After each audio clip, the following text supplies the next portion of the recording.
కొద్ది నిమిషాలు దేవుని వాక్యాన్ని మనం ధ్యానించుకుందాం.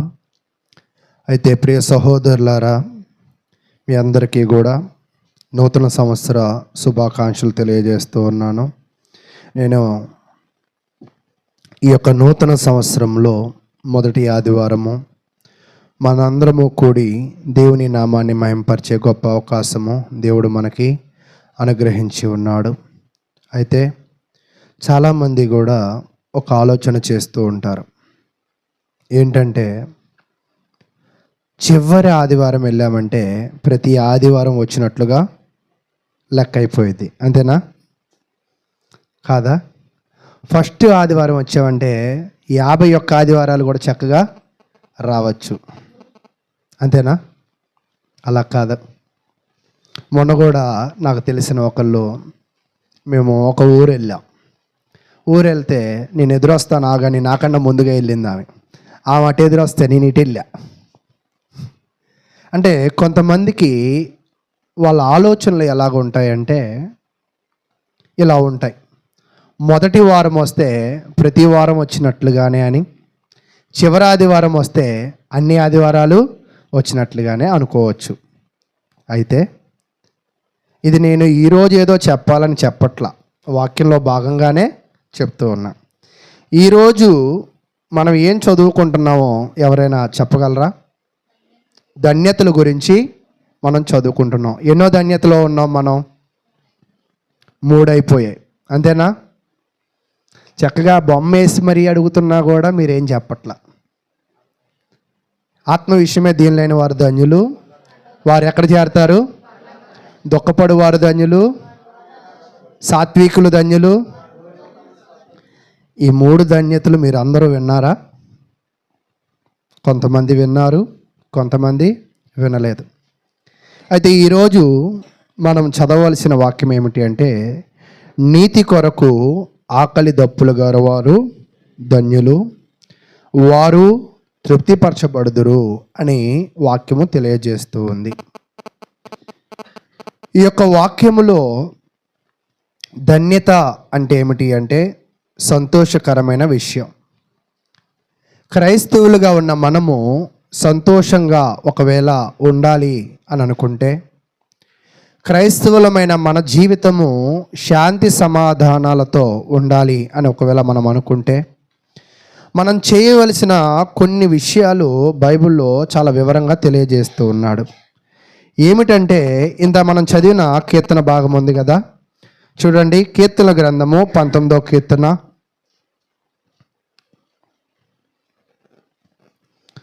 11వ వచనాన్ని మరలా ఒకసారి మనము నెమరు వేసుకుందాం. కీర్తనల గ్రంథము 19వ అధ్యాయము 11వ వచనము. వాటి వలన నీ సేవకుడు హెచ్చరిక నొందును, వాటిని గైకొనుట వలన గొప్ప లాభము కలుగును. వేటి వలన హెచ్చరిక నొందాలి మనం? దేని వలన మనము హెచ్చరిక నొందాలి? దేవుని యొక్క వాక్యం పైన చెప్తున్నాడు. అవి బంగారు కంటెను మేలిమి, విస్తారమైన మేలిమి బంగారు కంటెను కోరదగినవి. ఎవరు బాగా కోరుకుంటారు దానిని? వాస్తవానికి ఇక్కడ వాక్యం ఏంటంటున్నాడంటే, వాక్యము చేత నువ్వేమవుతావంట? హెచ్చరింపబడతావు. వాక్యము చేత నీవు హెచ్చరింపబడితే నీకేమొచ్చిందంట?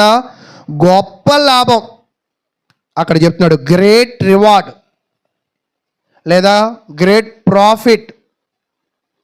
చాలా నువ్వు అనుకున్న దానికంటేను తర్వాత అవును, నిజముగా దేవుడు వాక్యము ఒకవేళ దానిని నీవు కోరుకుంటే, మానవులుగా ఉన్న మనము బంగారమును కోరుకున్నట్లుగా, విస్తారమైన మేలిమి బంగారమును, తేనెను, జుండె తేనె దారలను కోరుకున్నట్లుగా దేవుని వాక్యమును కూడా మనము కోరుకోగలిగినట్లయితే, ఆ కోరుకున్నవి ముందుగా మనల్ని ఏం చేస్తాయంట అంటే, హెచ్చరిక అంటే వార్నింగ్. ఏంటంట? వార్నింగ్ ఇస్తాయి. ఏమని వార్నింగ్ ఇస్తాయి? మీరు ఎప్పుడైనా మీ జీవితంలో వార్నింగ్ ఇచ్చారా?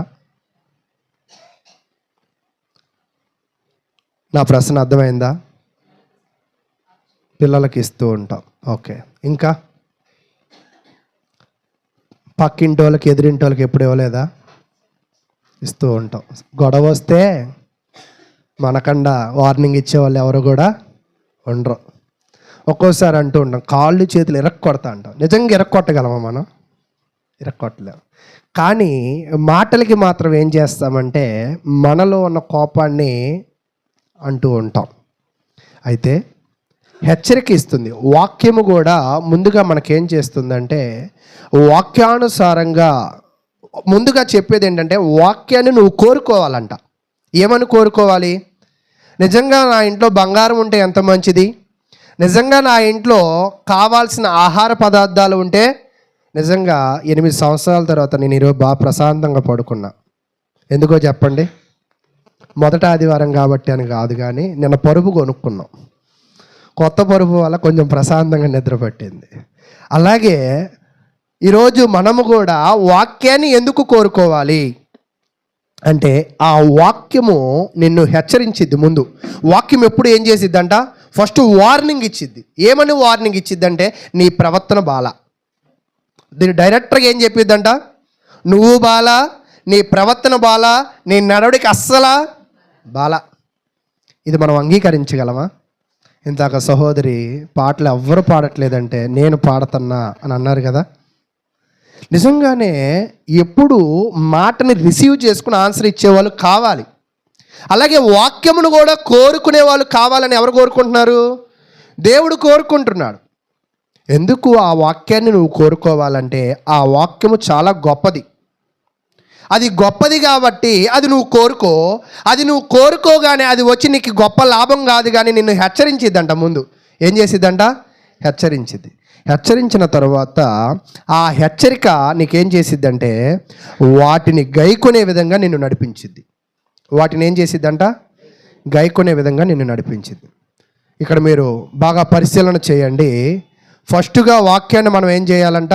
కోరుకోవాలి. తదుపరి ఆ వాక్యం మనల్ని ఏం చేసిద్దంట? హెచ్చరించిద్ది. తదుపరి ఆ వాక్యం మనం ఏం చేయాలంట? గైకొనాలి. అంటే క్రైస్తవులు చేయవలసిన 3 లక్షణాలు. మరలా చూడండి. మొదటిగా ఏం చేయాలి? కోరుకోవాలి. ఆ కోరుకున్న వాక్యం వచ్చి మనల్ని ఏమైనా ఉద్ధరించిద్దా అని అనుకుంటే కాదు, ముందు హెచ్చరించిద్ది. ఉద్ధరించదు, ముందేం చేసిద్దంట? హెచ్చరించింది. ఆ హెచ్చరించిన వాక్యం మనకేం ఆ హెచ్చరించిన వాక్యానుసారంగా మనం ఏం చేయాలంట? ఈ 3 పనులు ఎవరైతే చేయగలరో, ఈ 3 లక్షణాలు ఎవరైతే సంపాదించగలరో వాళ్ళకి మాత్రం ఏమొచ్చిందంట? గొప్ప లాభము కలుగును. అంటే దేవుడు తన ప్రియులందరికీ కూడా ఏమి ఇవ్వాలనుకుంటున్నాడు? గొప్ప లాభం ఇవ్వాలనుకున్నాడు. గ్రేట్ రివార్డ్, గ్రేట్ ప్రాఫిట్ ఆయన ఇవ్వాలనుకుంటున్నాడు. అయితే నువ్వు పొందాలనుకుంటున్నావా? నా ప్రశ్న అర్థమైందా? దుప్పట్లన్నీ అయిపోయాక నాకు ఇవ్వలేదేంటి దుప్పటి అని అనుకున్నా బాగున్న తర్వాత. అంటే నిజంగా గొప్పది ఏదైనా మన కళ్ళ ముందు ఎవరికైనా వెళ్ళిపోతూ ఉంటే నాకెందుకు రాలా అని అనుకున్నా.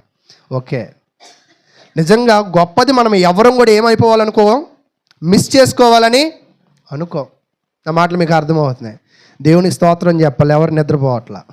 ఓకే, అయితే ఈరోజు దేవుడు కూడా మనకి గొప్ప లాభం ఇవ్వాలని అనుకుంటున్నాడు. కానీ ఆ లాభాన్ని పొందాలన్న కోరిక మీలో ఉందా? అయితే ఆ లాభాన్ని మనమే ఎలా పొందాలనుకుంటున్నామంటే ప్రార్థన చేయించుకోవడం వల్ల. ఎలాగా? అయ్యగారు ఎప్పుడు ఏం జరిగినా మీరు మా ఇంటికి వచ్చి ఏం చేయండి? ప్రార్థన చేయండి. అంటే ప్రార్థన ద్వారా గొప్ప లాభం వచ్చింది అంటున్నాడా? లేదా వాక్యాన్ని కోరుకోవడం వల్ల, వాక్యం చేత హెచ్చరిక పొందడం వల్ల, వాక్యానుసారంగా నడవడం వల్ల లాభం వచ్చింది అంటున్నాడా? కొంతమంది చెప్పట్లా, నడవడం వల్లనే. ఓకే, తర్వాత 12వ వచనం చెప్తుంది. ఇంకొంచెం వివరంగా చెప్తున్నాడు. కీర్తనల గ్రంథము 19వ కీర్తన 12వ వచనం. తన పొరపాట్లు కనుగొనగలవాడు ఎవడు? నేను రహస్యముగా చేసిన తప్పులను క్షమించి నన్ను నిర్దోషినిగా తీర్చుము. ఎవరైతే వాక్యమును కోరుకుంటారో, ఎవరైతే వాక్యము చేత హెచ్చరించబడతారో, ఎవరైతే వాక్యానుసారంగా నడవగలుగుతారో వారి పొరపాట్లను దేవుడు ఏం చేస్తాడంట? క్షమిస్తాడు. అప్పుడు వచ్చింది ఏంటంటే గొప్ప లాభం. ఈరోజు నిజంగా మన బిడ్డలు బాగుండాలి అని మనం అనుకుంటాం. ఆశ్చర్యకరమైన విషయం ఏంటో తెలుసా? రాని సంతానం కూడా బాగుండాలని సేవకులతో ప్రార్థన చేయించుకుంటారు. నిజమా కాదా? వాళ్ళు రారు, మనవళ్ళు కావచ్చు, మనవరాలు కావచ్చు, తల్లిదండ్రులు కావచ్చు, ఇంకెవరైనా కావచ్చు, రాని వాళ్ళు కూడా బాగుండాలయ్యా, వాళ్ళు ఆపదల్లో ఉన్నారయ్యా, వాళ్ళు ఆసుపత్రుల్లో ఉన్నారయ్యా, వాళ్ళు ఇబ్బందుల్లో ఉన్నారయ్యా, వాళ్ళు అప్పుల్లో ఉన్నారయ్యా అంటారా లేదా? ఉండి అయ్యగారితో ఏం చేయించుకుంటారు? ప్రార్థన. అదే ఆ అయ్యగారు చేసే లాభము కన్నా నీ కుటుంబము లాభము పొందాలి అంటే, నీ కుటుంబము శ్రేయస్సు పొందాలంటే నువ్వు చేయాల్సింది ఏంటంటే వాక్యమును నీ కుటుంబంలో వినిపించు. ఆ వాక్యమును గైకోను. ఆ వాక్యమే నీకేం చేసిద్దంట? గొప్ప లాభానికి మార్గాన్ని చూపించింది. ఆ విషయాన్నే యేసుక్రీస్తు ప్రభువారు ఆ యొక్క ధన్యతలన్నిటిలో కూడా ఆయన మనకేం చూపించాలనుకుంటున్నాడంటే గొప్ప ప్రాఫిట్ ఒకటి దాశాడు. ఆయన గొప్ప ఆనందాన్ని ఒకటి దాశాడు. ఆ ఆనందాన్ని మీ అందరికీ కూడా ఏం చేయాలనుకుంటున్నాడు? చూపించాలనుకుంటున్నాడు. మీకు ఒక రహస్యం ఒకటి చెప్తా, మీరు ఎవరికి చెప్పకూడదు. మీ అందరి దగ్గర బంగారం బాగున్నాయి, ఉన్నాయా లేవా? అవి అందరికీ చూపించి తిరుగుతామా? సంవత్సరంలో ఒక్కసారి చూపిస్తామా? ప్రతిసారి ఎందుకు చూపించాం? విలువైనది ఎవరు కూడా పద్దాక చూపించరు. అయితే కోపం విలువైనది కాదు, అందుకే మనం పద్దాక ఏం చేస్తాం? అందరికీ చూపిస్తూ ఉంటాం. అంతేనా? ఓకే. ఇప్పుడు దేవుడు ఏం చెప్తున్నాడంటే సాత్వికములు ధన్యులు, వారు భూలోకాన్ని స్వతంత్రించుకుంటారని చెప్తూ ఈరోజు మనం ధ్యానించే వాక్యం ఏంటంటే నీతి కొరకు ఆకలి దప్పులు గలవారు ధన్యులు. ఇక్కడ ఏం చెప్తూ ఉన్నాడంటే వెండిని బంగారమును ఎలా కోరుకోవాలో మనము దేని కొరకు ఆకలి దప్పులు ఉండాలంట? నీతి కొరకు ఆకలి దప్పులు ఉండాలి. ఆకలి అనే దానిని మనం ఒక్కసారి చూద్దాం. ఆకలి అంటే ఏంటి? మీరు ఎప్పుడైనా ఆకలితో ఉన్న రోజులు ఉన్నాయా? ఒకవేళ మా వయసులో ఉన్న వారికి లేకపోవచ్చేమో, మా పితరులకి అంటే మా తండ్రులు మా తాతలు ఖచ్చితంగా ఆకలితో ఉన్న రోజులు ఉన్నాయి. ఆకలితో ఉండి బాధపడిన రోజులు ఉన్నాయి. అంతేనా? అయితే ఆకలి అంటే ఏంటంటే ఈ ఆకలి మనకి వేసినప్పుడు ఆ ఆహారము మనము తీసుకోకపోతే మనం ఏమైపోతాం? నీరసపడిపోతూ ఉంటాం. కాబట్టి ప్రతి ఒక్కరూ కూడా మనము తినింది అరిగినా అరగకపోయినా 3 పూటలు ఖచ్చితంగా ఏం చేస్తాం? అది ఒక మిషన్ లాగా వేస్తూ ఉంటాం. ఎందుకులే ఈరోజు తినింది అరగలేదు, ఈరోజు ఆపేద్దాం అని అనుకున్న వాళ్ళు ఎవరైనా ఉంటారా? అలా ఏమనుకోరు. ఒక్కోసారి నాకు ఆశ్చర్యంగా ఉంటుంది, నాకు లడ్డు ఇస్తే నేను వెంటనే వద్దంట. ఎందుకు చెప్పండి? సరే, మరి మీకు లేదా? మరి మీరు తీసుకెళ్తున్నారుగా.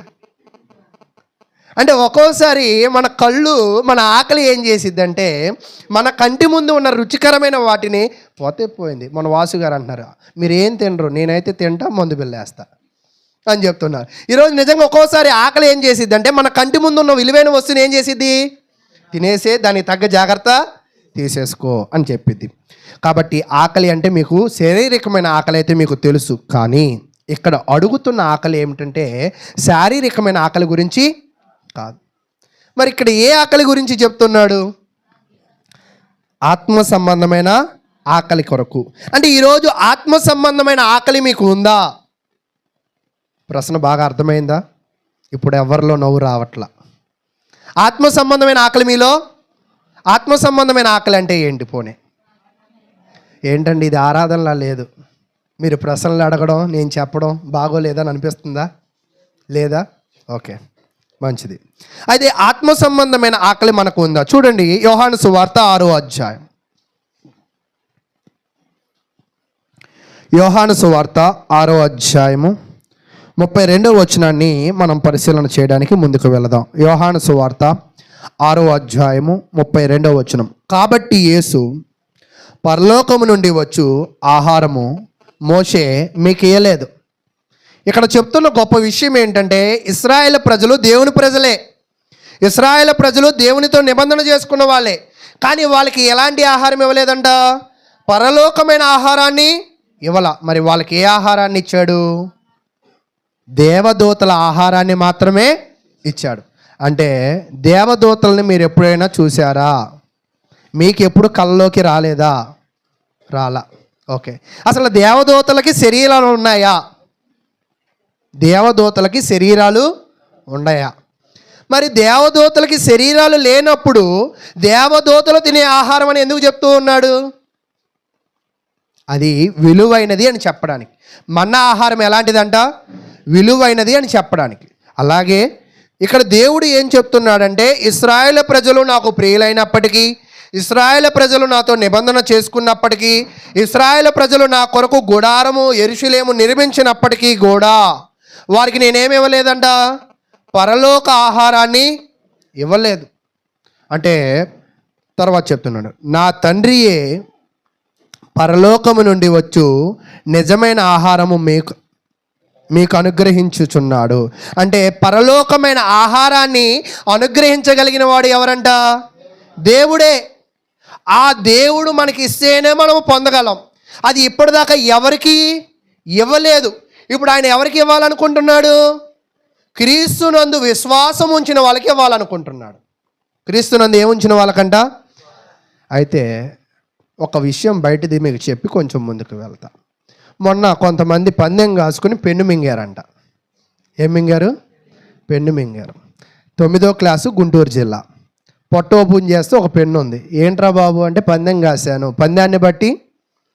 అయితే మీరు ఎప్పుడైనా ఈ సంవత్సరం అంతా నేను ఒక్క వాక్యం మిస్ కాను అని పందెం కాసి వాక్యం వినేవాళ్ళు ఉన్నారా? నా మాట మీకు అర్థమైందా? పెన్ను మింగడం కష్టమా, వాక్యం వినడం కష్టమా?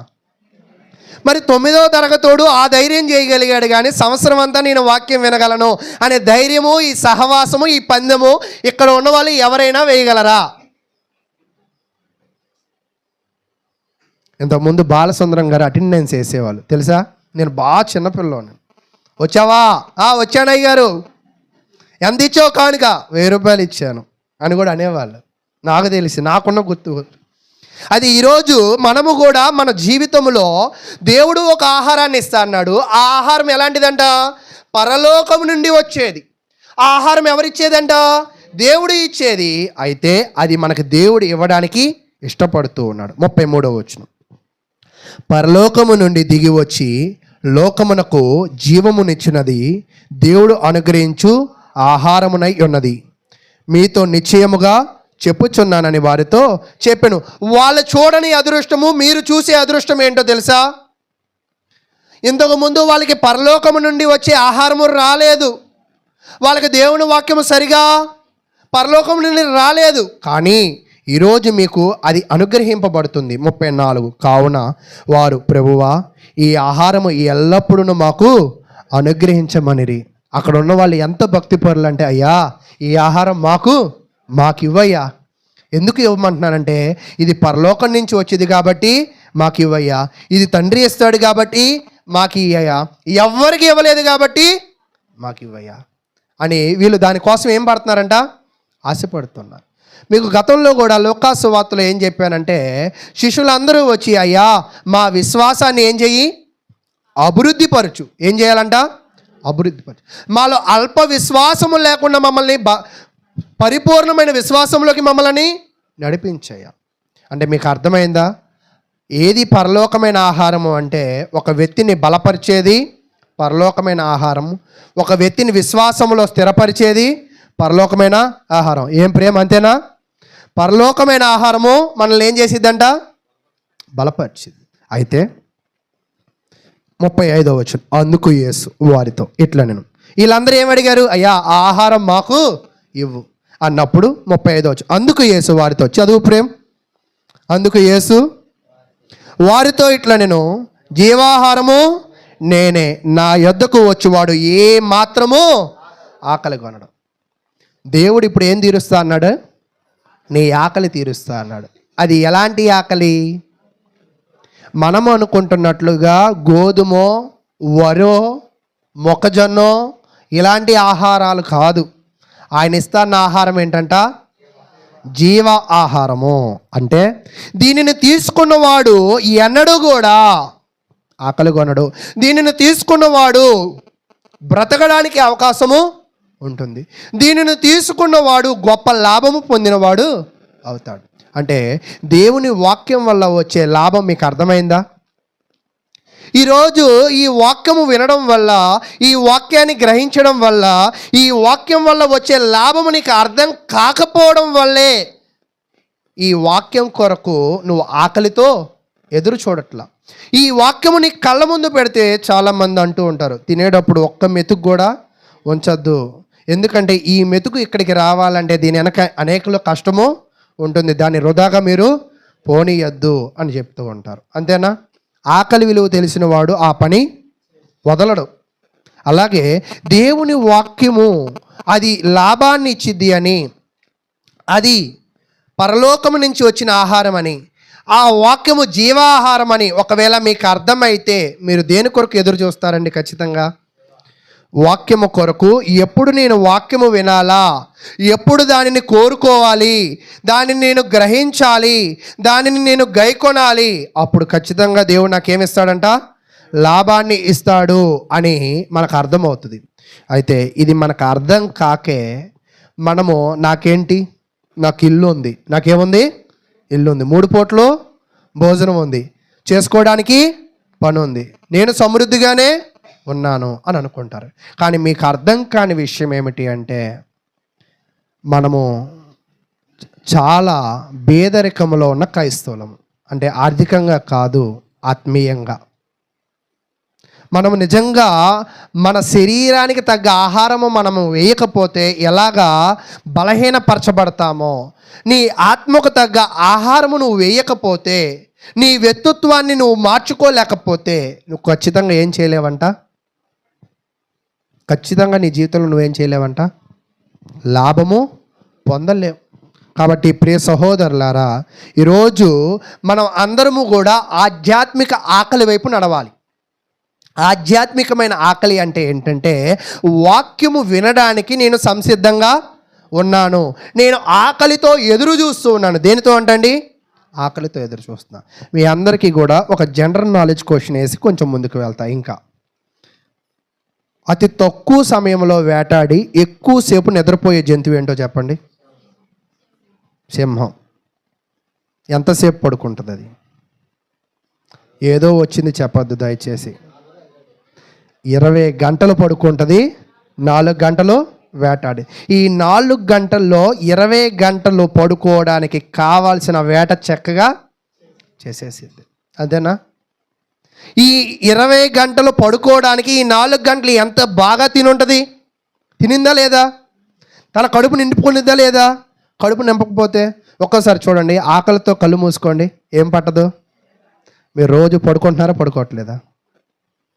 కడుపు నిండితే మనకు ఆటోమేటిక్గా నిద్ర వచ్చింది. అందుకే డాక్టర్లు కూడా ఏం చెప్తారంటే, తినగానే పడుకోవద్దు, ఏం చేయండి? కొంచెం నడవండి, పొట్ట వచ్చిద్ది, గ్యాస్ట్రిక్ ప్రాబ్లమ్స్ వస్తాయి, షుగర్ లెవెల్స్ పెరుగుతాయి అంటారు. అయితే నేనేం చెప్పాలనుకుంటున్నానంటే, ఈరోజు మీ కడుపులు వాక్యంతో నింపబడుతున్నాయా? నిజంగా ఈరోజు నేను చక్కటి వాక్యాన్ని విన్నాను, దీన్ని గైకొనాలన్న మనసు మీలో ఉంటుందా? ఒకవేళ అలాంటి స్వభావాలు మీలో లేకపోతే, అటువంటి ఆకలి మీకు లేకపోతే, ఈరోజు నుంచైనా మనము వాక్యము వినాలి అనే ఆకలిని మీరు పెంచుకోండి.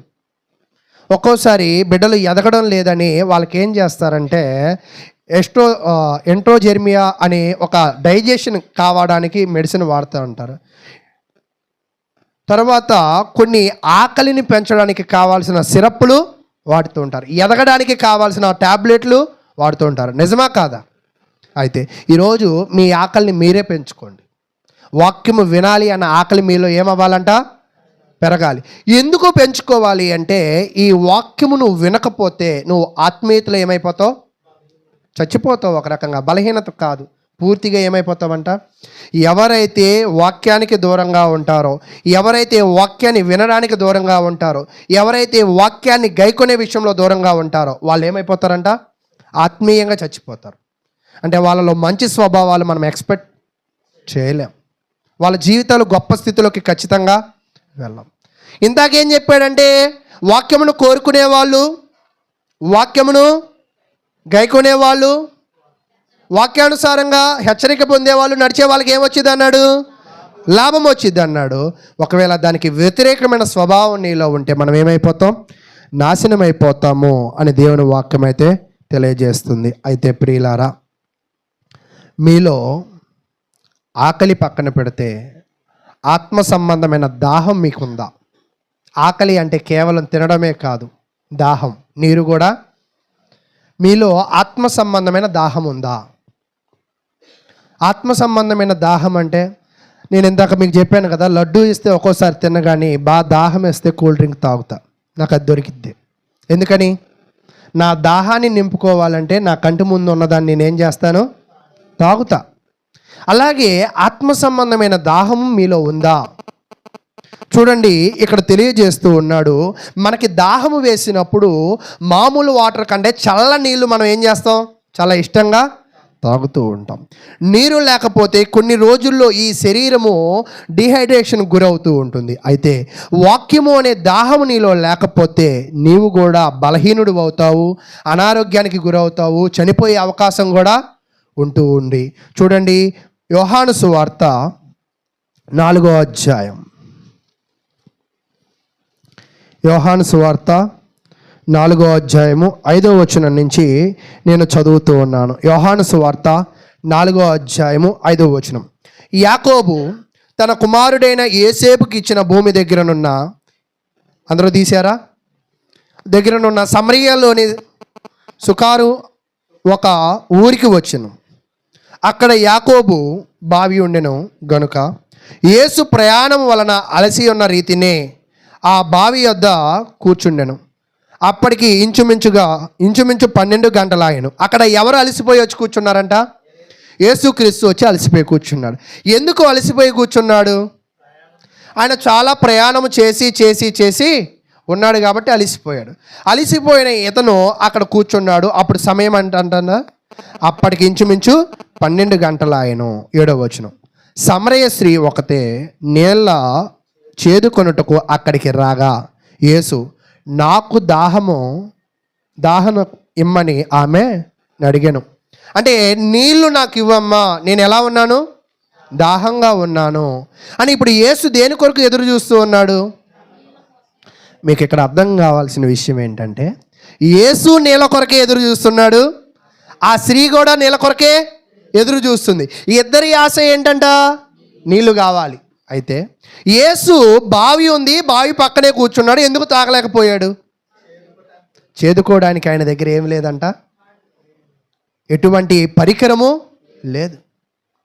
ఆ పరికరము లేకపోవడం వల్ల ఎవరో ఒకరి కొరకు ఆయన ఏం చేస్తున్నాడు? ఎదురు చూస్తూ ఉన్నాడు. ఎవరో ఒకళ్ళు వస్తే వాళ్ళని ఏమి ఇవ్వాలని? నీళ్ళు అడుగుదాము, నీళ్ళు అడిగితే వాళ్ళు ఇస్తారు అని. అయితే 8వ వచనం. ఆయన శిష్యులు ఆహారం కొనుటకు ఊరిలోనికి వెళ్ళి ఉండిరి. ఇక్కడ మీకు తెలుసుకోవాల్సిన విషయం ఏంటంటే, యోహాను సువార్త 2వ అధ్యాయంలో నీళ్లను ద్రాక్షారసము చేసిన దేవుడు ఆయన దాహము కొరకు ఆయన పొట్టను ఆయన నింపుకోలేడా? మరి ఎందుకు ఎదురు చూస్తూ ఉన్నాడు? ఎందుకు వెయిట్ చేస్తూ ఉన్నాడు? నీళ్లను ద్రాక్షారసము చేయగలిగిన శక్తి గల దేవుడు ఆయన దాహము కొరకు ఎందుకు ఎదురు చూస్తూ ఉన్నాడంటే, ఆ నీళ్ల దగ్గరికి వచ్చే ఇంకొక ఆమె దాహాన్ని తీర్చడానికి. నేను ఒక ప్రశ్న అడిగా మిమ్మల్ని, అందరూ పాడుతున్నారా అని. అందరూ పాడుతున్నారు, నా కంటికి కనపడుతుంది, నా చెవికి కనపడుతుంది. కానీ అడగడం వల్ల మరెక్కువ మంది పాడడానికి, మరెక్కువ గట్టిగా పాడడానికి అవకాశం ఉంది. అంతేనా కాదా? అందుకే ఈ సంవత్సరం నేను కూడా ఒక నిర్ణయం తీసుకుంది ఏంటంటే, నిద్రపోయే వాళ్ళని పిలిచి వాక్యం చదవండి అందాం అనుకుంటున్నా. ఏమంటారు? ఓకే. కాబట్టి యేసుక్రీస్తు ప్రభువారు ఆ బావి దగ్గర నిలబడింది ఎందుకు అంటే, ఆయన దాహాన్ని తీర్చడానికి కాదు, ఒక ఆమె పాపాన్ని తీసివేయడానికి అక్కడికి వచ్చాడు. అయితే అక్కడికి ఎవరు వచ్చారంట? సమరయ స్త్రీ వచ్చింది. సహజంగా సమరయులు యూదులు కలుసుకోరు, సమరయులు యూదులు మాట్లాడుకోరు. చరిత్ర ఏం చెప్తుందంటే, యూదులు ఏం చేయాలంటే, సమరయులు కంటి ముందు కనపడితే కళ్ళు మూసుకుని అపవిత్రుడు అపవిత్రుడు అపవిత్రుడు అనాలంట. ఏమనాలి? కంటి ముందు కనపడితే మనం కూడా ఒక్కోసారి మనం పరిశుద్ధులు అని అనుకుంటున్నట్లుగా, ఎదుటివాడిని అపరిశుద్ధుడు అంటున్నట్లుగా ఈ యూదుడు ఏమనాలంట? ఆయన కంటి ముందు ఎవరు కనపడినా అపరిశుద్ధుడు వస్తున్నాడు. ఎందుకు ఈయన కళ్ళు మూసుకోవాలి? ఎందుకు అపరిశుద్ధుడు అనాలంటే అతనిని వీళ్ళు చూడకూడదు, అతనితో వీళ్ళు సాంగత్యము చేయకూడదు. అయితే ఈ సమరయ స్త్రీ వచ్చిన తర్వాత యేసు దాహానికి నీళ్ళు అడిగాడు. వెంటనే యేసుక్రీస్తుని ఒక ప్రశ్న అడిగింది. ఏమని అడిగిందంటే చూడండి 9వ వచనం. ఆ సమరయ స్త్రీ, యూదుడివైన నీవు, ఎవరంట నువ్వు? నీవు సమరయ స్త్రీ అయిన నన్ను దాహమునకు ఇమ్మని ఎలాగూ అడుగుచున్నావని ఆయనతో చెప్పాను. ఏంటంటే అర్థమైందా ఈ ప్రశ్న మీకు? ఈ ప్రశ్న మీకు అర్థమైందా? నేను కూడా మీకు అర్థం కావడానికి బాగా అర్థం కావడానికి ఒక విషయం చెప్తాను. మన దగ్గరికి కూడా బయట సంఘాల నుంచి సభ్యులు వస్తూ ఉంటారు. కొంతమంది సభ్యులు వాళ్ళు నూతనమైన ఉద్యోగాన్ని జాయిన్ అయ్యి కానుకిస్తూ ఉంటారు, పెద్ద కానుకే ఇస్తూ ఉంటారు.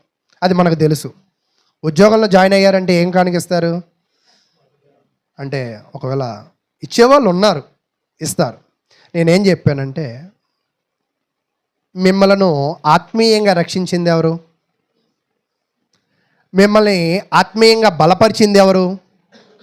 మీరు నాకు ఇవ్వవలసిన అవసరం కాదు. మీరు ఎవరికి ఇవ్వాలి? తీసుకెళ్ళి దేవుని కొరకు మీ సంఘంలో వాటిని ఇచ్చుకోండి, ఇక్కడ కాదు. నిజంగా ఇలా అడిగే వాళ్ళు ఉన్నారా? లేదా ఇలా చెప్పేవాళ్ళు ఉన్నారా? మీరు మా సంఘ సభ్యులు కాదు కదా, మీరు మా దగ్గరికి ఎందుకు క్రమంగా వస్తున్నారు, మీరు మీ సంఘానికే వెళ్ళాలి అని చెప్పేవాళ్ళు ఉన్నారా? కానీ పాపము చేసిన సమరయ స్త్రీ ఏం చేస్తుందో తెలుసా? తను క్షుణ్ణంగా అడుగుతుంది, నువ్వు పవిత్రుడివయ్యా, నేనేంటి అపవిత్రుడిని, నువ్వు నన్ను నీళ్ళకి ఎందుకు అడగమంటున్నావు? నువ్వు నన్ను నీళ్ళు అడగకూడదు కదా. అయితే ఇక్కడ నేను ఒక ప్రశ్న అడుగుతా. యేసుక్రీస్తు యూదుడని ఎలా తెలుసు?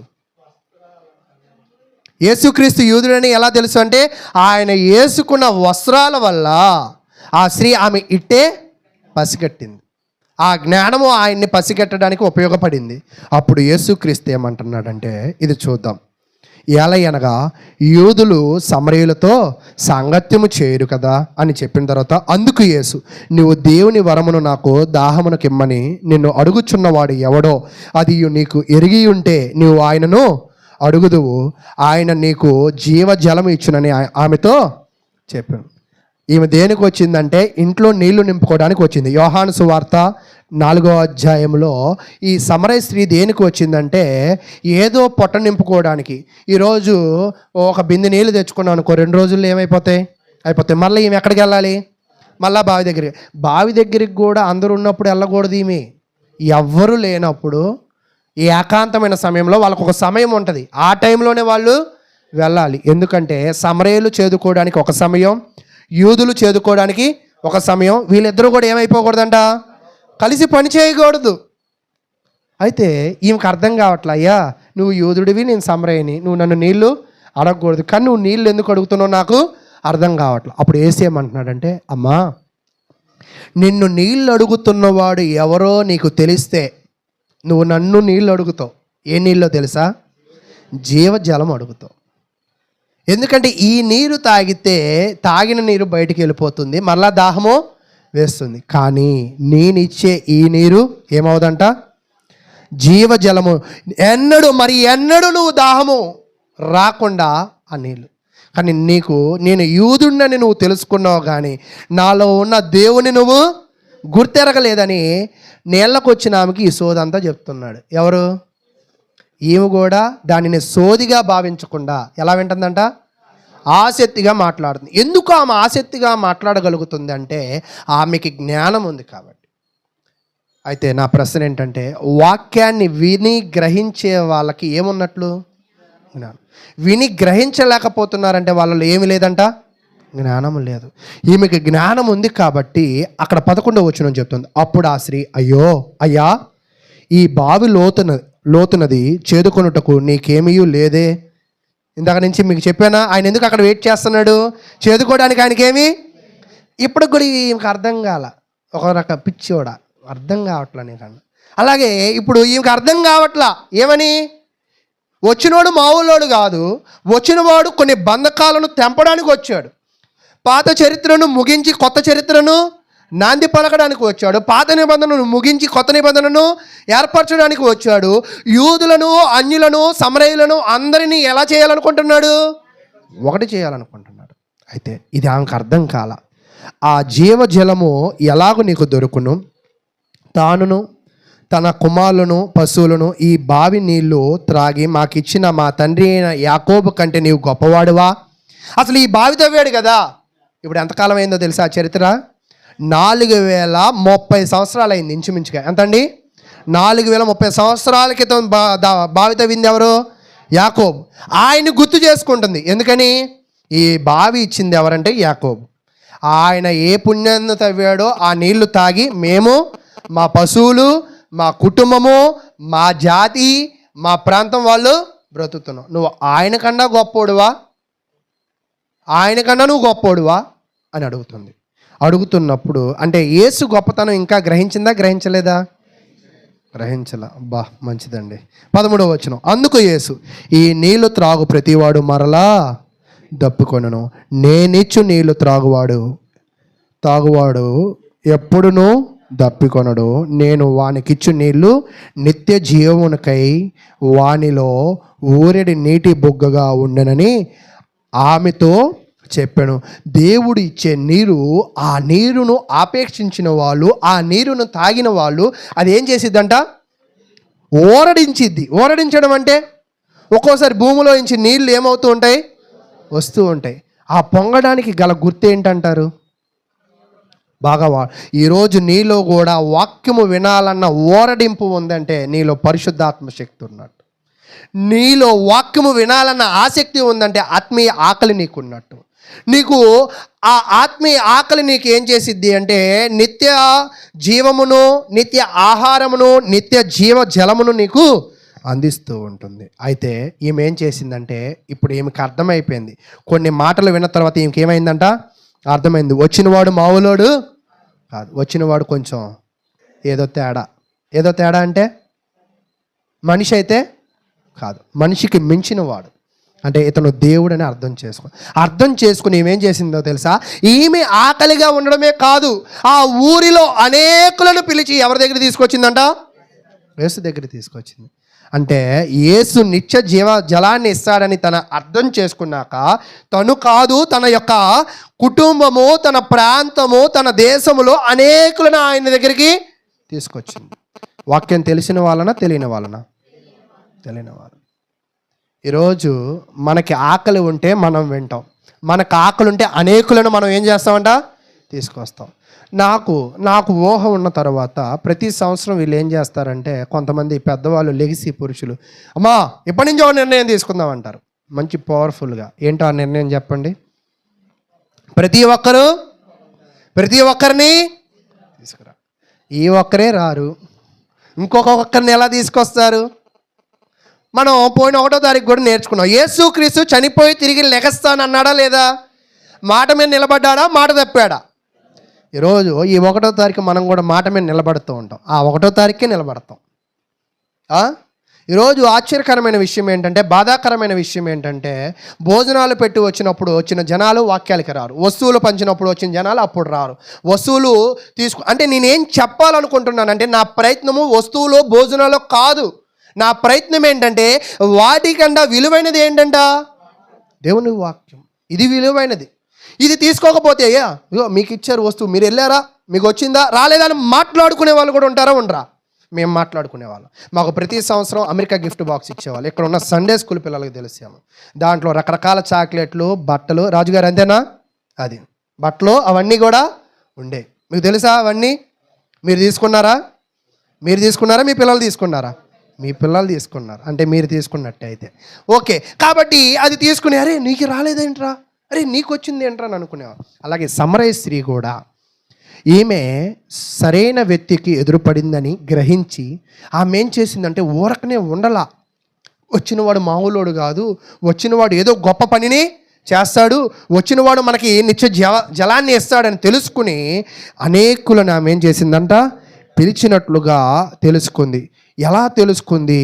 అలా అంటే తన ప్రవర్తనను దేవుడు ముందుగానే తెలియజేశాడు. అప్పుడు ఆమె అడుగుతుంది. అప్పుడు ఆమెకు ఒక క్వశ్చన్ వచ్చింది, అయ్యా మేము సమరయులం కదా, నీళ్ళకి మాకు పరిమితులు ఉన్నాయి, ప్రవర్తనకి మాకు పరిమితులు ఉన్నాయి, ఆరాధించడానికి కూడా మాకు కొన్ని పరిధులు ఉన్నాయి. మాకు దేవుణ్ణి ఎలా ఆరాధించాలో మాకు మీరు ఇక్కడ బాగా గుర్తుపెట్టుకోండి.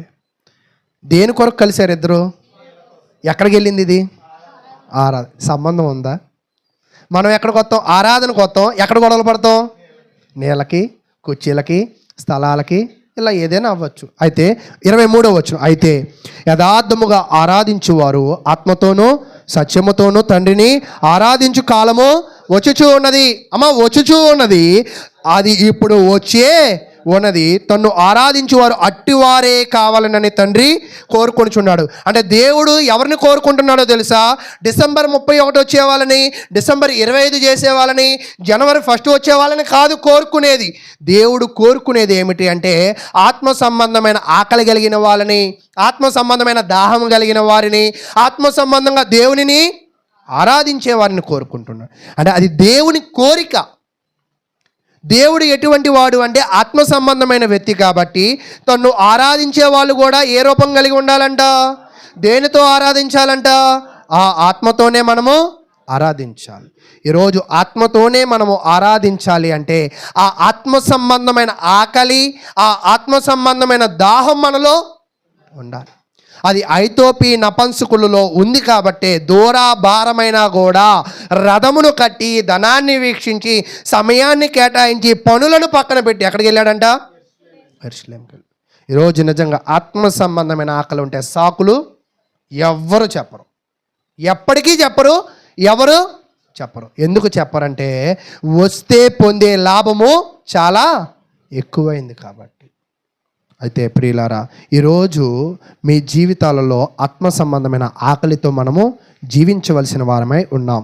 అయితే ఇక్కడ ఈరోజు మత్తయి సువార్త 5వ అధ్యాయంలో చెప్పిన వాక్యం ఏంటంటే నీతి కొరకు ఆకలి దప్పులు గలవారు ధన్యులు. కానీ మనం ఇప్పటిదాకా దేని గురించి నేర్చుకున్నాం? కేవలం ఆకలి దప్పుల గురించే నేర్చుకున్నాం. అంటే దేవుడు ఏమంటున్నాడంటే ఆకలి దప్పికలు భౌతికమైన వస్తువులలో రూపాలలో కాదు, కానీ ఆత్మ సంబంధంగా మనము కోరుకోవాలి. నిరంతరము వాడబారనిది, చెరగనిది ఆయన మనకి ఇచ్చేవాడిగా ఉంటాడు. అయితే యెషయా గ్రంథం, మన కోరిక ఈ నీతి మనుషుల నీతిని కాదు. మనం కోరుకోవాల్సింది ఏ నీతి కాదంట? మనుషుల నీతి కాదు. యెషయా గ్రంథం 64వ అధ్యాయము 6వ వచనం. యెషయా గ్రంథం 64వ అధ్యాయం 6వ వచనం. మనమందరము అపవిత్రులమైన వారము, మా నీతిమంతులు మురికి గుడ్డల వలె ఉన్నాం. అంటే మనం కలిగి ఉన్న నీతిని బట్టో, మనం కలిగి ఉన్న భక్తిని బట్టో మనము పవిత్రులమని చెప్పుకోవడానికి లేదు. అయితే మా అందరము ఆకువలే వాడిపోచున్నాము, మా దోషములు గాలి వలె మనలను కొట్టుకొని పోయి ఉన్నవి. మనము ఏది నీతి అంటే మనం కలిగి ఉన్నది నీతి కాదు. మనం కలిగి ఉన్న నీతి మనల్ని ఎలా మారుస్తుందంటే అపవిత్రులుగా మారుస్తుంది. మనం కలిగి ఉన్న నీతి మనల్ని మురికి వారిగా మారుస్తుంది. మనము కలిగి ఉన్న మనము నీతి ఆకులు ఎగిరిపోయినట్లుగా, ఆకులు వాడిపోయినట్లుగా యెషయా గ్రంథం 64:6లో తెలియజేస్తూ ఉంది. కాబట్టి దేవుడు చెప్పిన ఇక్కడ నీతి అది ఎలాంటి నీతి అంటే మీరు అనుకున్నదో నేను అనుకున్న నీతి కాదు. ఆ నీతి ఎవరి నీతి అంటే చూడండి, రోమీయులు రాసిన పత్రిక 1వ అధ్యాయం, రోమీయులు రాసిన పత్రిక 1వ అధ్యాయము 16-17 వచనాలు నేను చదువుతూ ఉన్నాను. ఆ నీతి ఎక్కడ ఉంది? ఆకలి దప్పులు ఉండాలి అన్నా కదా. దేని కొరకు ఉండాలి ఆకలి దప్పులు? నీతి కొరకు ఉండాలి కదా. ఆ నీతి ఎక్కడ ఉందంటే 1వ అధ్యాయము 16వ వచనం. సువార్తను గూర్చి నేను సిగ్గుపడవాడను కాను, ఏలయనగా నమ్ము ప్రతివానికి మొదట యూదునికి గ్రీసు దేశస్థునికి కూడా రక్షణ కలగజేయుటకు అది దేవుని శక్తి అయి ఉంది. అంటే నీతి ఎవరి దగ్గర ఉందంట? దేవుని దగ్గర ఉంది. అంటే దీనినే ఏమన్నాడంటే పరలోకపు ఆహారము అన్నాడు. దీని గురించే 1వ తారీఖు మనం నేర్చుకున్నాం.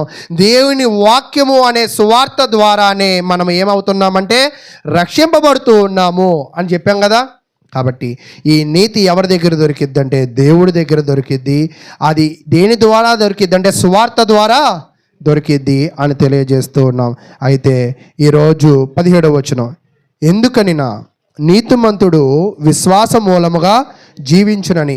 అంటే నువ్వు ఆకలి కలిగి ఉంటే, నువ్వు దప్పిక కలిగి ఉంటే నీకు ఆహారాన్ని దేవుడు ఎలా ఇస్తాడంటే వాక్యము ద్వారా ఇస్తాడు. దానిని నువ్వు తినగలిగితే, దానిని నువ్వు త్రాగగలిగితే, అది నువ్వు కోరుకోగలిగితే, దానిని గైకొనగలిగితే, దానిని గట్టిగా చేపట్టుకోగలిగితే అది నిన్నేం చేసిద్దంట?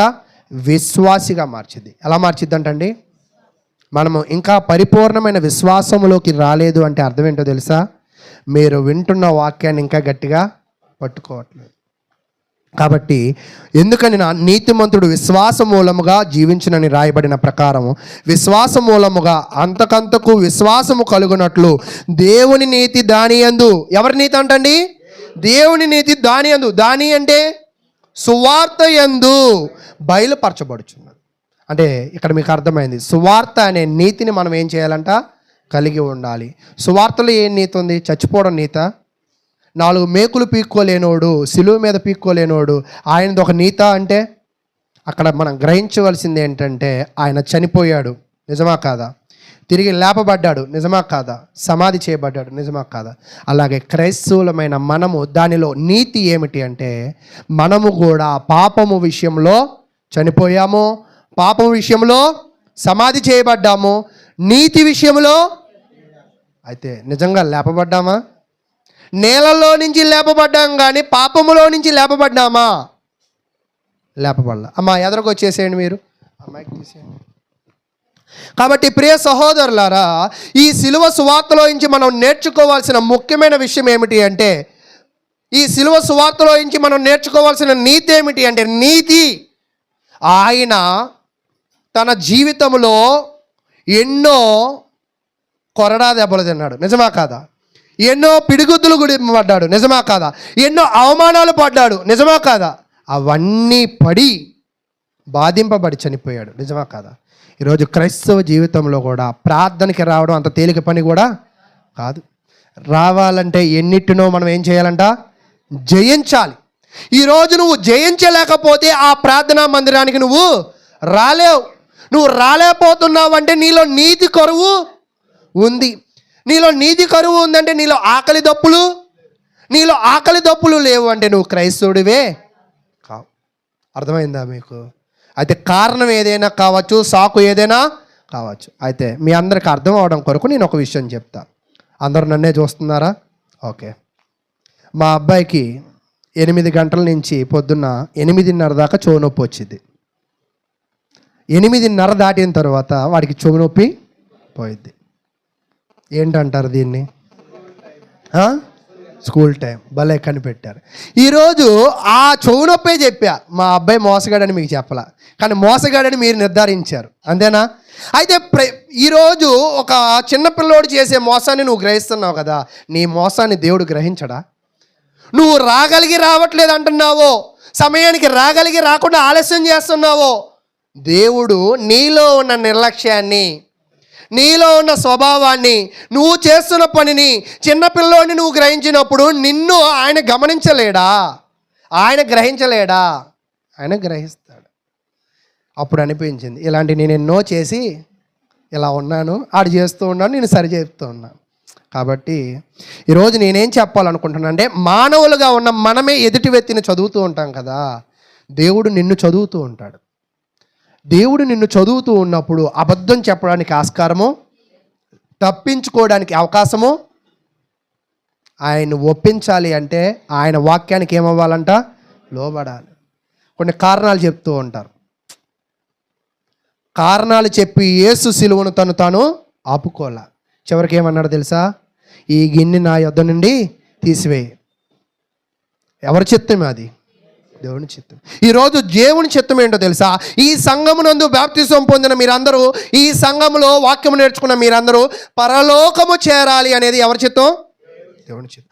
ఆ దేవుని చిత్తము కొరకు ఆకలి దప్పులు మీకున్నాయా? ఆ పరలోకము చేరాలనే ఆశ మీలో ఉందా?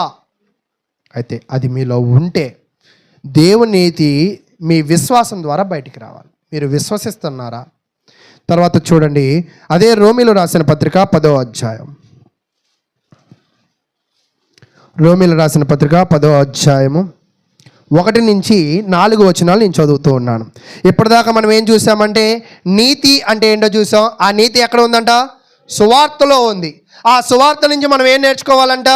ఆయన ఎలా చనిపోయి తిరిగి లేపబడ్డాడో, పాపములో ఉన్న మనము మన పాపములను విడిచి దానిని పాతిపెట్టి ఏం చేయాలంట? అప్పుడప్పుడు మనలో వస్తాడు. నేను మామూలు వ్యక్తిని కాదంట. నువ్వు మామూలు వ్యక్తి అవ్వడానికి ఎవరిని నమ్ముకున్నావు? కానీ కోపం వచ్చినప్పుడు ఏమంటావు? నేను మంచోడిని కాదంటావు అంట. అయితే ఇక్కడ చెప్తున్నాడు 10వ అధ్యాయం 1 సహోదరులారా, ఇశ్రాయేలీలు రక్షణ పొందవలనని నా అభిలాషయు వారి ప్రియమైన నేను దేవునికి చేయు ప్రార్థన నయ్యున్నవి. వారు దేవుని యందు ఆసక్తి గలవారని వారిని గూర్చి సాక్ష్యం ఇచ్చుచు. ఇశ్రాయేలు ప్రజలు ఎలాంటి వాళ్ళంట? ఆసక్తి కలిగిన వాళ్ళే. ఎవరి విషయంలో? దేవుని విషయంలో. ఆసక్తి అంటే మీరు ఎప్పుడైనా చూడండి, దానియేలు విషయంలో జరిగిన విషయం ఏంటో తెలుసా? బోను అంటే కింద చేస్తారు, అంటే సెల్లార్లో ఇలా తీసుకెళ్ళి ఇలా తోసేస్తారు. తోయగానే ఇలా కింద పడకముందే సింహం ఏం చేసేదో తెలుసా? ఎగిరి అన్ని పట్టుకుంటుంది. ఆ శబ్దానికే నాకు ఒక్కోసారి బ్యాటరీ బండి మీద ప్రార్థనలకు వెళ్ళి 1 గంటకి 2ంటికి వస్తూ ఉంటాయి. ఇక్కడ 4 కుక్కలు ఉంటాయి నన్ను కాపాడడానికి. అది నేను రాగానే అరుస్తూ ఉంటాయి. అంటే చిన్న శబ్దాన్ని అవి ఎలా చేస్తాయి? తొందరగా కనెక్ట్ అవుతాయి. అలాగే ఈ యొక్క సింహం కూడా ఎంత షార్ప్గా ఉంటాయి అంటే, ఈ సింహాల బోనులు, ఈ జంతువులు ఆ వస్తువు యొక్క వినికిడి వాసన విని వాళ్ళని ఏం చేస్తాయంట? పసిగడతాయి. అలాగే ఇశ్రాయేలు ప్రజలకి కూడా చాలా ఆసక్తి ఉంది, వాక్యాన్ని గ్రహించగలిగిన ఆసక్తి ఉంది, కానీ అనుసరించగలిగిన భక్తి వాళ్ళలో లేదు. ఈరోజు అద్భుతమైన వాక్యాలు చెప్పేవాళ్ళు మనకున్నారు. నేను ఒకటి చెప్పనా మీకు? నిజమేంటో తెలుసా? మన సంఘంలో బయట వాళ్ళు చెప్పిన వాక్యాలు ఏ సంఘంలో జరగదు. ప్రతి సేవకుడు ఆ సంఘంలో ఆ సంఘ సేవకుడే వాక్యం చెప్తాడు. కానీ దేవుడిచ్చిన గొప్ప భాగ్యం ఏంటంటే, చాలా మంది సేవకులు మన సంఘానికి వచ్చి వాళ్ళ అనుభవంతో కూడిన వాక్యాలు మనకి బోధించారు. మనలో కూడా ఆసక్తి ఉంది కాబట్టి మనం విన్నాం, కానీ మనలో విశ్వాసములో బలహీనత ఉంది కాబట్టి దాన్ని మనం ఏం చేసుకోలేకపోయామంట? గ్రహించలేకపోయాం. తర్వాత 3వ వచనం, ఎలయనగా వారు దేవుని నీతిని నెరుగక తమ స్వనీతిని స్థాపింపబూనుకొనుచు దేవుని నీతికి లోబడలేదు. ఈరోజు సంఘంలో ఒక్కొక్కళ్ళు వచ్చి ఇలా చేద్దామా అలా చేద్దామా, ఈ రొట్టెను గోధుమలతో కాదు వరితో ఎందుకు చేయకూడదు, ఈ ద్రాక్షారసం బాటిల్ తాగితే ఏమైంది, మీరు కొంచెమే ఇస్తున్నారు, ఒకవేళ ఈ రొట్టెలో ఎంటుకలు వస్తూ ఉన్నాయి. ఇలాగా భౌతికమైన కోణంలో మనం ఇక్కడ ఏ కార్యక్రమాన్ని చూడకూడదు. ఇక్కడ జరుగుతున్న ప్రతి కార్యక్రమాన్ని ఎలా చూడాలంటే దైవ భక్తితో చూడాలి. టెలిస్కోప్ అంటారు, తెలుసా మీకు? టెలిస్కోప్ తల ఊపుతున్నారు, తెలుసు. టెలిస్కోప్తో ఎక్కడ చూస్తారు? ఏ మామూలు కళ్ళతో చూస్తే కనపడదా? కళ్ళు ఇచ్చింది ఎవరు? టెలిస్కోప్ ఇచ్చింది ఎవరు?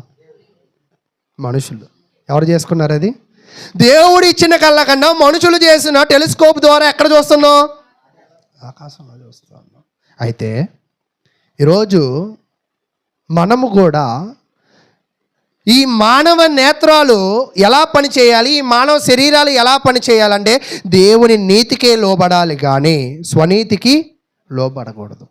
ఈరోజు నిజంగా మీరు అనుకుంది నెరవేర్చడానికి సంఘం లేదు, నేను అనుకుంది చేయడానికి సంఘంలో అవకాశం లేదు. ఎవరు అనుకుంది చేయాలి, ఎవరు అనుకుంది స్థిరపరచాలంటే దేవుడు అనుకుంది నేను చేయాలి. అది చేయడానికి నన్ను దేవుడు టెలిస్కోప్ లాగా ఈ సంఘంలో మీ చేతిలో పెట్టారు. ఈ టెలిస్కోప్ నా ద్వారా మీరు ఎవరిని చూడాలంట? పరలోకాన్ని చూడాలి, లేదా దేవుని చూడాలి. అనిల్ ద్వారా, అనిల్ ఏదో మొన్న ఒక సహోదరు చెప్పాడు, నిజంగా అనిల్ దగ్గరికి వెళ్ళి ఏదైనా సహాయపడతాడు నీకని చెప్పాడండి. సేవకుడి దగ్గరికి వచ్చేది సహాయపడతాడనో, సంవత్సరానికి ఏదో పట్టుబట్టలు వస్తాయనో కాదే కాదు. ఈరోజు సంఘము అనేది ఈ సేవకుని ఎలా ఉపయోగించుకోవాలంటే పరలోకమైన సంబంధమైన విషయాలను చూడడానికి, అది వినడానికి, అది గ్రహించడానికి, అది అర్థం చేసుకుని నువ్వు కూడా ఎక్కడికి వెళ్ళడానికి అలా ఉపయోగించుకోవాలి. ఎవరిని? అయితే చాలామంది సేవకుని ఉపయోగించుకునేది ఏంటంటే, ఇల్లు మారుతున్నాం అయ్యగారు ప్రార్థన చేయండి, బండి కొనుక్కుంటున్నాం అయ్యగారు ప్రార్థన చేయండి. బంగారం కొనుక్కున్నప్పుడు ఏ సహోదరులు ప్రార్థన చేయమని ఏ సేవకుని కూడా అడగరు. ఇది నిజమా కాదా? దాంట్లో కానుక ఇవ్వలేం కాబట్టి, అది ఎక్కువ రేటు కాబట్టి. ఈరోజు సేవకుని మనం ఉపయోగించుకోవాల్సిన విషయం ఏంటంటే వాక్యానికి లోబడ్డానికి. తర్వాత 4వ వచనం, విశ్వసించు ప్రతి వానికి నీతి కలుగుటకై క్రీస్తు ధర్మశాస్త్రమునకు సమాప్తి అయి ఉన్నాడు. క్రీస్తు సమాప్తి అయి ఉన్న విషయాన్ని ఆ యొక్క సమరయశ్రీ ముందుగానే గ్రహించింది. క్రీస్తు క్రొత్త నిబంధన కట్టగలుగుతున్న జ్ఞానవంతుడు దేవుడు, దేవుని కుమారుడు అని ఆమె అర్థం చేసుకోగలిగింది. కాబట్టి ఈరోజు మీరు అర్థం చేసుకుంటున్నారా? నీతి సువార్తలో ఉంది, ఆ సువార్త క్రీస్తు నుంచి వచ్చింది. మరొక విషయాలు నేను బోధించడానికి నాకు అవకాశము లేదు, అది విని అంగీకరించడానికి మీకు అవకాశం కూడా లేదు. కాబట్టి ప్రియులారా, ఇప్పటిదాకా నేను చెప్పింది ఏంటంటే నీతి గురించి చెప్పా. నీతి అది ఎవరి దగ్గర ఉంది? దేవుడి దగ్గర ఉంది. దాన్ని దేని ద్వారా వ్యక్తపరుస్తున్నాడు? సువార్త ద్వారా. ఆ సువార్తలో ఏముంది? శక్తి ఉంది. కాబట్టి ఆ నీతి కొరకు, ఆ సువార్త కొరకు ఆ యొక్క నీలో ఆకలి దప్పులు ఉన్నాయా? ఆకలి దప్పులు ఉన్నాయా? ఈరోజు వాక్యాన్ని ప్రకటించాలని ఆకలి దప్పులు ఉందా? వాక్యాన్ని వినాలని ఆకలి దప్పులు ఉన్నాయా? నా కుటుంబం ద్వారా కొర్నేలు భక్తిపరుడు అని ఎలా నిర్ధారణ అయిందో తెలుసా? తన కుటుంబం ద్వారా అనేకులకు వాక్యాన్ని వివరించాడు. ఎన్నిసార్లు వివరించాడు? ఒక్కసారి వివరించిన వ్యక్తినే బైబిల్లో లెక్కించినప్పుడు నీ కుటుంబం ద్వారా సంవత్సరానికి ఒక్కసారి ప్రకారంగా నీ 50 ఏళ్ళ జీవితంలో 50 సార్లు నువ్వు పెట్టుకుంటే ఆ దేవుడు నీవు పెట్టిన ఆ కార్యక్రమాన్ని అక్కడ లెక్కించడా? కానీ మన బాధ ఏంటంటే డబ్బులు. నిజంగా మన జీవితంలో సంవత్సరంలో ఒక 5,000 రూపాయలు ఖర్చు పెట్టి ప్రార్థన పెట్టుకోలేని దీన స్థితిలో ఉన్న వాళ్ళు ఉన్నారా? ఆశ్చర్యకరమైన విషయం ఏంటంటే, ఒకసారి నారాయణ గారు నేను శవపేటికి తానని చెప్పిన తర్వాత, అవును కొన్ని నిర్ణయాలు తీసుకున్నాం, అది ఖచ్చితమైన నిర్ణయం, దాన్ని పాటించాల్సిందే, కానీ తీసుకొచ్చారు, మంచి డిజైన్ది తెచ్చారు. శవపెట్టికి కూడా ఎలాంటివి తెచ్చారండి? అంటే ఆయన తెచ్చాడు, ఎవరు తెచ్చారు? ఇంకా తయారు చేసే వాళ్ళు కూడా ఎలాంటివి తయారు చేస్తున్నారు? మంచి తయారు చేస్తున్నారు. అంతేనా రాజుగారు? ఎందుకు? భూమిలో కప్పితే కరెక్ట్గా 2 నెలల్లో చెక్క కాదు, చర్మమే కనపడదు. కానీ భూమిలో పాతే ఆ చెక్కకి అంత విలువనిచ్చి కొంటున్నావు కదా, పరలోకములో నీ ఆత్మకు విలువ ఉందా లేదా? పరలోకములో నీ ఆత్మకు నువ్వు విలువ ఇవ్వాలంటే భూలోకములో దైవ సంబంధమైన కార్యక్రమాల్లో నువ్వు ఎన్ని పాల్గొన్నావు ఆయన అడుగుతాడు. లెక్క నీ దగ్గర ఉందా? దైవ సంబంధమైన కార్యక్రమాలు నీ కుటుంబం ద్వారా ఎంతమందికి వినిపించావో అడుగుతాడు. లెక్క ఉందా? భూమిలో పాతేసే ఆ అత్తరు చాలా విలువైంది, పోస్తాం. ఆ మందు చాలా విలువైంది, పోస్తాం. ఆ సిగరెట్ పెట్టి చాలా విలువైంది, ఆ కోడి కూడా విలువైంది. మంగళవారం శుక్రవారం చదివిపోతే కోడిని కూడా పెట్టే క్రైస్తవులు ఉన్నారు.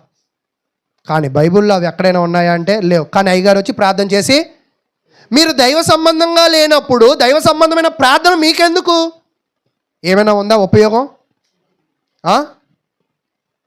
లేదు. ఈరోజు మనం నేర్చుకోవాల్సిన విషయం ఏంటంటే, దైవ సంబంధంగా మనం బ్రతికినప్పుడే దైవ సంబంధమైన వ్యక్తులతో మనం ముందుకు వెళ్ళేవారిగా ఉండాలి. కాబట్టి ప్రియ సహోదరులారా, మనం ఎక్కడ ఎతకాలంటే, అందుకే మత్తయి సువార్త 6వ అధ్యాయంలో ఏం చెప్తున్నాడంటే, మొదట ఆయన నీతిని, ఆయన రాజ్యమును మనము ఎదగాలి. ఈరోజు సంఘంలో అదే ఎదుగుతున్నామా? మా కూర్చోగలిగిన వాళ్ళు కుర్చీలు ఉన్నాయి, కుర్చీల్లో కూర్చోండి, అందరూ సర్దుకోండి అమ్మా. కాబట్టి ప్రియ సహోదరులారా, దేవుని వాక్యమును మనము ఎందుకు దేవుని నీతి కొరకు ఆకలి దప్పులు కలిగి ఉండాలంటే, సంఘము కొరకు. ఈరోజు నేను మొన్నే చెప్పాను, పోయిన సంవత్సరంలో మనకి ఎన్ని నెలలు ఉన్నాయి? ఏంటో ఎవరు నన్ను చూడట్లా. ఎన్ని నెలలు ఉన్నాయి? 12 నెలలు. 12 నెలలు ఎన్ని కుటుంబాలు పెట్టుకోవాలని చెప్పాను? 2 కుటుంబాలు ప్రకారంగా 1 నెల ప్రార్థన పెట్టుకున్నా 12 కుటుంబాలు 12 నెలలు జరుగుతాయి. నిజంగా దేవుని కొరకు 12 నెలలు ప్రార్థనలు పెట్టుకోలేని సంఘం ఉంటే ఎంత? ఇంకో మాట నేను అనొచ్చా? మీరు అనుకోవచ్చు. అది మరి ఇంకా ఆ మాత్రము ఆ విశ్వాసానికి మనం వింటే ఎంత? లేకపోతే ఎంత? దానికి మేము ఉద్యోగాలు మాని రాత్రి పగలు గెడ్డాలు మీసాలు గీసుకుని మీ ముందు పరిశుద్ధులుగా తెల్ల బట్టలు వేసుకోవాల్సిన అవసరం ఉందా? లేదు. కాబట్టి దేవుని నీతిని మీరు వెతికినట్లయితేనే ఈ సంఘానికి ప్రయోజనం. దేవుని నీతిని మీరు వెతకనప్పుడు ఎటువంటి సంఘమైనా అది భూస్థాపితమే. కాబట్టి ప్రియ సహోదరులారా, దేవునికి ప్రీతికరమైన సేవ చేయడానికి మనం ప్రయత్నిద్దాం. చూడండి, ఫిలిప్పీయులకు రాసిన పత్రిక 3వ అధ్యాయం. ఫిలిప్పీలు రాసిన పత్రిక 3వ అధ్యాయము 9వ వచనాన్ని నేను చదువుతూ ఉన్నాను. ఫిలిప్పీలు రాసిన పత్రిక 3వ అధ్యాయము 9వ. క్రీస్తును సంపాదించుకొని ధర్మశాస్త్రము మూలమైన నా నీతిని గాక క్రీస్తునందలి విశ్వాసం వలనైన నీతిని అనగా విశ్వాసమును బట్టి దేవుడు అనుగ్రహించు నీతి గలవాడనై ఆయన యందు అగుపడు నిమిత్తమును. మనం ఎవరి నీతితో దేవునికి కనపడాలంటండి? నీ నీతితో కాదు, క్రీస్తు నీతితో కనపడు. ఈరోజు సంఘంలో కూడా నీ జ్ఞానానికితో రాబాక సంఘ కార్యక్రమాలు, నిజంగా దేవుని కార్యక్రమాలు కూడా మేము ఎప్పుడు కూడా ప్రార్థన చేసేటప్పుడు ముందే నిర్ణయించుకుంటాం. ప్రార్థనకి ఎన్నింటికి పెట్టుకోవాలి, ఎవరిని పెట్టుకోవాలి, ఏ ఆహారం పెట్టుకోవాలి, ఎలా క్రమంగా పెట్టుకోవాలి, విసుక్కోకపోయినా దాన్ని ఎలా క్రమంగా ముందుకు తీసుకెళ్ళాలి. మీరు కూడా మనం విన్నారో లేదో 25వ తారీఖు ఎవరో ఒక ఆమె వచ్చారు ప్రార్థనకి రానా, ముందే చెప్పేశాం ఇది వాక్యంలో ఉన్న వాళ్ళకే భోజనం, ఇక్కడ మీకు అర్హత లేదు, మిగిలిన తర్వాత తీసుకెళ్ళండి, ఖచ్చితంగా ధారాళంగా మనం వేద్దాం. అయితే ఈరోజు అదే మాట దేవుడు పరలోకంలో నువ్వు వాక్యానుసారమైన నీతిగా బతికావా, నీ స్వనీతితో బతికావా, వాక్యం నీతితో కూడిన ఆకలి దప్పులు నీకు ఉన్నాయా, నీ సొంత మాట నీకు నచ్చినట్టుగా బోధలో మేము చేయలేం, ఎవరికి నచ్చినట్లుగా మేము బోధలో చేయలేం. దేవుడు చెప్పిన బోధ మేమైతే చేయగలం. అది నీకు ఎక్కట్లేదు అంటే నువ్వు ఏ నీతి కోరుకుంటున్నావు? స్వనీతి కోరుకో. నీ స్వనీతి బోధకుల్ని, దుర్బోధకులను మేము తయారు కాలేం. కాబట్టి ప్రియులారా, ఇక్కడ చెప్తున్నాడు దేవుడు అనుగ్రహించు నీతి గలవాడనై ఆయన యందు అగుపడు నిమిత్తం. ఈరోజు నువ్వు ఏ బోధైనా విను, కానీ దేవుని నీతి ప్రకారంగా ఆయన ఎదుట నువ్వు అగుపడుతున్నావా? ఈరోజు మనం అనుకుంటూ ఉంటాం కదా, ఎక్కువ వాక్యం వింటే, ఎక్కువ చదివితే, ఎక్కువగా సార్లు ప్రార్థనకు వెళితే లాభం ఏంటంటే ఆయన యందు నువ్వు ఆయన వాక్యానుసారంగా జీవించే వ్యక్తిగా ఆయన ముందు కనబడుతున్నావా? మొన్న నేను చాలా కాలం తర్వాత ఒకళ్ళ దగ్గరికి వెళ్ళా, ఏంటి సన్నబడ్డావు అన్నాడు. నాకేమీ లేదు, వాళ్ళకేం అలా కనబడ్డా సన్నబడ్డా. సరే కళ్ళు మూసుకున్నా, షుగర్ ఉంది కదా సన్నబడతాం, పాయింట్ నెంబర్ 1. మాంసం తిన్నాం కదా సన్నబడతాం, పాయింట్ నెంబర్ 2. చాలా టెన్షన్స్ ఉన్నాయి కదా సన్నబడతాం, పాయింట్ నెంబర్ 3. ఓకే, సన్నబడ్డాం, అయిపోయింది. ఈరోజు నువ్వు దేవుని ఎదుట కనపడినప్పుడు బలంగా కనపడతావా, బలహీనుడిగా కనపడతావా? నువ్వు బలంగా కనపడాలి అంటే భూమి మీద బలమైన ఆహారం కొరకు ఆకలి దప్పు నీకు ఉందా? ఈరోజు నిజంగా మాకేమనిపించేదంటే జక్కంపూడి నుంచి వచ్చినప్పుడు మా ఇంటి పక్కనే చర్చ్ అయితే బాగుండలే అని అనుకున్నాం మేము. దేవుడు మరి ఎందుకో ఇక్కడ దగ్గరలో మొగలరాజపురంలో పడేశాడు. అక్కడి నుంచి కూడా పద్దాకేళ్ళు నేను ప్రార్థన తీసుకెళ్తున్నాను, వాళ్ళంతటా వాళ్ళు నడుచుకుని వెళ్ళిపోయే రోజు ఉంటే బాగుండలే అనుకున్నా. ఎక్కడ తీసుకొచ్చి పడేశాడు మళ్ళా ఈ సంఘం. ఇక్కడి నుంచి ఎంత పరిగెత్తి బయటికి వెళ్ళాలన్నా కూడా నా వల్ల కావట్లా. ఇక్కడే దేవుడు మమ్మల్ని ఏం చేశాడు అంటే, మేమే ఏం కోరుకున్నా గతంలో ఇక్కడ ఉంటే బాగుండని కోరుకున్నా, ఇప్పుడు ఇక్కడికి వస్తే ఏం చేయలేకపోతున్నా, నాకెందుకో ఉండలేకపోతున్నా. అయితే నేనేం చెప్పాలనుకుంటున్నానంటే, దేవుడు ఇచ్చిన గొప్ప భాగ్యం ఏంటో తెలుసా? మీ పక్కనే ఒక సంఘం ఉండడం, సమయం దొరికినప్పుడల్లా కూడా ఆ సంఘంలో వాక్యం వినడం. 1 గంటే మిమ్మల్ని ఎక్కువ విసిగెత్తున్నావా? నేను ఎక్కువసేపు చెప్పిన వాక్యం ఏదైనా మీకు తెలుసా?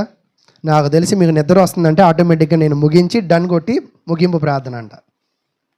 అంటే నేనేం చెప్పాలనుకుంటున్నానంటే, మీరు మీ ఉద్యోగాల కొరకు కేటాయించిన సమయం దేవుని కోసం 1 గంట, ఎన్ని గంటలు మహా అయితే ఒకసారి లెక్కేద్దాం. ఆదివారం 1 గంట, సాయంత్రం 1 గంట, బుధవారం క్లాసు కొంతమంది మరి చాలామంది రావట్లేదంట. నేను అడిగా, శుక్రవారం 15 మంది వస్తున్నారు, నీకు ఎందుకు రావట్లేదన్నా? మరి రావట్లేదన్నా. బుధవారం కూడా నన్నే తీసుకోమంటారా? ఓకే, శుక్రవారం 1 గంట, ఇప్పటికి ఎన్ని గంటలు అయ్యాయి? కరెక్టేనా? ఆదివారం 2 గంటలు, బుధవారం 1 గంట, మొత్తం ఎన్ని గంటలండి? 4 గంటలు కూడా మనము దేవుని కొరకు కేటాయించకపోతే దేవుడు మనకి ఈ జీవితాన్ని ఇంకా ఉంచుతాడా, పీకేస్తాడా? పనికిరాని ఫ్యాన్ రేపో మాపో దాన్ని నేను పీకేస్తా. మీకు అర్థమవుతుందా? మీరు డబ్బులు ఇస్తే కొంట, లేకపోతే నా డబ్బులతో అయినా కొంట. నిజమేనా కాదా? ఎందుకు పీకేద్దాం అనుకుంటున్నాం? అలాగే దేవుడు కూడా ఆయన రాజ్యంలో నిన్ను పనికిరాని వాడిగా ఎంచితే నిన్ను కూడా ఏం చేస్తాడంట? పీకిపడేస్తాడు. కాబట్టి ప్రియ సహోదరులారా, ఈరోజు మన జీవితంలో దేవుని కొరకు ఆకలి దప్పులు మనం కలిగి ఉండాలి. ఇంకా చెప్పడానికి చాలా విషయాలు ఉన్నాయి, కానీ మరి మనకి సమయం అయితే అయిపోయింది. కాబట్టి మరలా ఒకసారి చెప్తున్నాను, మత్తయి సువార్త 5వ అధ్యాయం తీసి వాక్యాన్ని చదివి మనం ముగించేసుకుందాం. మత్తయి సువార్త 5వ అధ్యాయము 6వ వచనం, నీతి కొరకు, నాతో పాటు చదవండి, నీతి కొరకు ఆకలి దప్పులు గలవారు ధన్యులు, వారు తృప్తిపరచబడదురు. ఎవరైతే వాక్యము అనే ఆకలి కలిగి ఉంటారో, ఎవరైతే వాక్యానుసారంగా జీవించాలనుకుంటారో వాళ్ళు నిరంతరము కూడా ఏమవుతారంట? భౌతికమైన ఆకలిని తీర్చడానికే పూరేడు పెట్టలను ఇచ్చాడు, భౌతికమైన ఆకలి తీర్చడానికి బండ నుంచి నీళ్లను తెచ్చాడు. అయితే ఆత్మ సంబంధమైన ఆకలి తీర్చడానికి దేవుడు దేనిని ఇచ్చాడంటే సంఘాన్ని ఇచ్చాడు. మరి ఈ సంఘంలో నీ పాత్ర ఏంటి? ఆకలితో వస్తున్నావా? కడుపు నిండిన వాళ్ళమై వస్తున్నావా? కడుపు నిండిన వాళ్ళ ప్రవర్తన ఎలా ఉండిద్దో మీకు నేను చెప్పక్కర్లా. ఆకలితో వచ్చే వాళ్ళు ముందే వస్తారు, ఆకలితో లేని వాళ్ళు ఎలా వస్తారో మిమ్మల్ని మీరే పరిశీలన చేసుకోండి. ఎవరిని మెప్పించాలని లేదా ఎవరిని నొప్పించాలని వాక్యాలని మేము చెప్పం. అందరినీ పరలోక రాజ్యంలో ధన్యులను చేయాలని వాక్యం అయితే తెలియజేస్తున్నాం. దయతో అందరూ వాక్యాన్ని గ్రహించండి. మరి ఇచ్చిన వాక్యాన్ని బట్టి మరి మీ అందరూ ఓపికగా విన్న విధానాన్ని బట్టి కృతజ్ఞతాస్తుతులు చెల్లిస్తూ అందరికీ వందనాలు ముగిస్తూ ఉన్నాను.